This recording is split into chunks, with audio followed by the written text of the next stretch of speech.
Okay. Okay. So, blueberry walnut cheesecake. As you can see, ubos na. Okay. So, ito, if you guys, sabi ko nga, no, the other day, sabi ko nga, if you guys are craving for something sweet, no, at naglo-low carb kayo, wag na kayong bumili ng kung ano ng mga high carb, ng mga cake or whatever. Kasi meron namang mga low carb versions yung mga yan. So, like for example, ito, you want to eat blueberry cake, cheesecake, no? So, meron namang low carb version. So, particularly kay Krisha's Kitchen. Okay. So, kung mahilig kayo sa blueberries, like kami, lalo na si wifey, mahilig siya sa mga berries na ganyan. So, this is something that you could try, no? So, focusin ko na siya.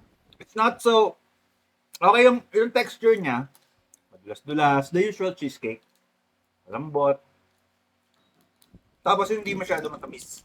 As in yung lasang tamis, no? Hindi masyado matamis. This is low carb. Chinek ko na, papakita ko dyan somewhere, yung macros, it's low carb.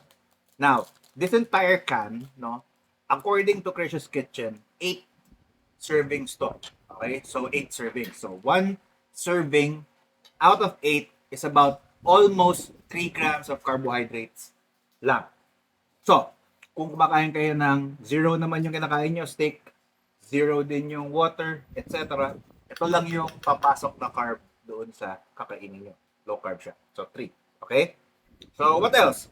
Meron siyang walnut sa ilalim. So, if you guys enjoy eating walnut, meron siyang walnut sa ilalim aside from the cheesecake and the blueberry. Price. Okay, ang price is, I think, less than 900 pesos. Popost ko rin dyan, no? But, more or less ganun.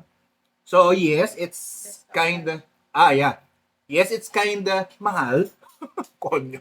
It's kinda expensive as compared to other, yung mga high carb na mga cakes. Pero, ito naman, syempre, healthier version, di ba?